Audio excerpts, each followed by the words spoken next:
Show मैं actually blogging करने बैठ ही रही थी क्योंकि मुझे बहुत सारी बातें क्लियरिंग करना था। क्लियर ना मेरे को किसी से सवाल जवाब नहीं करना था। मैं खुद ये चीज को अब बंद करना चाहती हूँ। मैं खुद देखना चाहती हूँ कि बिना सायरा सत्तानी, आप बोलते हो ना सायरा सत्तानी का नाम मुझे नहीं चाहिए, तो मैं बहुत सारी आप ही की बातें लेकर बात करना चाहती हूँ।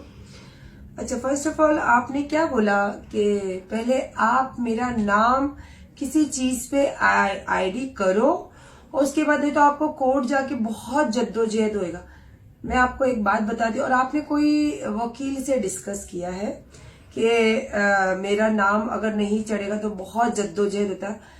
तो मैं आपकी इन्फॉर्मेशन के लिए और आपके एडवोकेट की इन्फॉर्मेशन के लिए एक बात बताना चाहती हूँ कि सबसे बड़ा जो सबूत होता है वो होता है हमारा निकाह नामा। मुस्लिम लोगों का होता है निकाह नामा, और उसके बाद मैरिज सर्टिफिकेट बोला जाता है इसको। तो ये हमारे मुस्लिम का निकाह नामा है। मैं आपको इसका स्क्रीनशॉट डालूंगी, आप देख लीजिए कि सबसे बड़ा नाम ये है। और दूसरी बात आपने बोला कि पहले आप सायरा अयूब शेख बनो। मैं हमेशा सायरा सत्तानी अयूब शेख बताती हूँ अपना नाम, क्योंकि मेरा सत्तानी नाम जो है ना अखिल दुनिया जानती है, और मैं अपना नाम कभी नहीं खोने दूंगी। अंडरस्टैंड? सुन लीजिए, ये रहा आपका पहले सवाल का जवाब।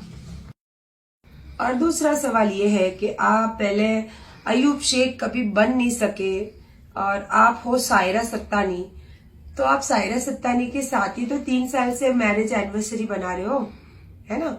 और उसका अगर आप मेरे चैनल्स पे जाओगे, ज्यादा दूर नहीं है, 2 या 3 महीने पहले mister and Mrs Sattani anniversary ये लिखा गया था। तो तब आप कहाँ थे? अयूब शेख यही थे ना? हाँ यही थे, राइट। और आप मुझे कमजोर मत समझो, औरत को कमजोर मत समझो आप, ठीक है। और अभी मैं ब्लॉग करने के काफी देर पहले ही ब्लॉगिंग करने वाली थी, क्योंकि मैं जस्ट काम से बाहर फ्री होके आई, तो मैंने इनको बोला कल का ब्लॉग मुझे करना है, बिकॉज अब मैं अपनी लाइफ जीना चाहती हूँ। जो सायरा सत्तानी बिंदास ड्रेसिंग स्टाइल, बिंदास अपने काम में जुटना, बिंदास कहीं भी खाने में रुकना, कहीं भी बाइक चलाते हुए आपको दिखना, वो सायरा सत्तानी थी। और आपको दुनिया के सामने, ये तो मैं सीना ठोक के बोलती हूँ कि दुनिया के सामने लाने वाली सायरा सत्तानी है, और सायरा सत्तानी ही रहेगी, चाहे आप और अभी मैंने आपका एक ब्लॉग देखा, very good, your blogger, I am happy, because आपने अच्छी ब्लॉगिंग की, ओनली ब्लॉगिंग की। आप सच्चाई नहीं पकड़ पाए क्योंकि आपके अंदर वो फितरत है नहीं। अब सीना ठोक के बोलती हूँ आपको कि आपने क्या बोला, मैं मिलने जा रहा हूँ। अब भैया जरा फोन कर दो, मैं यहाँ वेट करूं।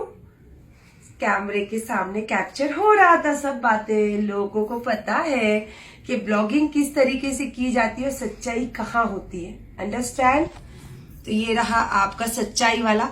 और मैंने लोगों से कभी नहीं छुपाई कि मैंने कल ही लोगों को बोला कि वो आए थे, मैं उनसे नहीं मिली, और मुझे सामने देख के वो चले गए। और उनके लड़के, बदतमीज लड़का जिसको सलाम करने के तमीज नहीं है, और एहसान फरामोश आप और आपका लड़का, क्योंकि आपने मुझे भी लूटा, मेरे फ्रेंड को भी लूटा, तो आप तो हो ही एहसान फरामोश।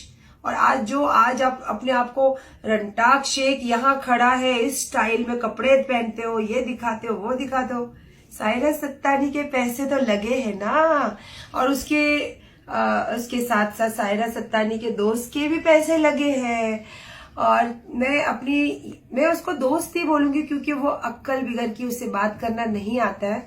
अगर आता होता तो ये चीटर आदमी को पैसे नहीं देती। मैं तो दे दी, बिकॉज मैं मेरा हस्बैंड समझती थी, मैं तो प्यार करती थी। आज भी उसकी कहीं ना कहीं मीठी यादें थी जो मैं गई थी, और मैंने कभी खुल के आप लोगों के सामने उसके लिए बदतमीजी नहीं की, और इंशाल्लाह नहीं करूंगी, क्योंकि वो मेरे माँ बाप ने मुझे सिखाया नहीं।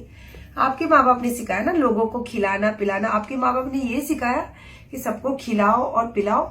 ये नहीं सिखाया कि आपकी वाइफ को कोई 500 रुपए में किसी गैर मर्द के साथ में, हाँ बहुत मैं बोल भी नहीं पाऊंगी वो बात। तो आपके माँ बाप ये नहीं सिखाया कि अपनी औरत की इज्जत करना सबसे पहला सीखो, ठीक है।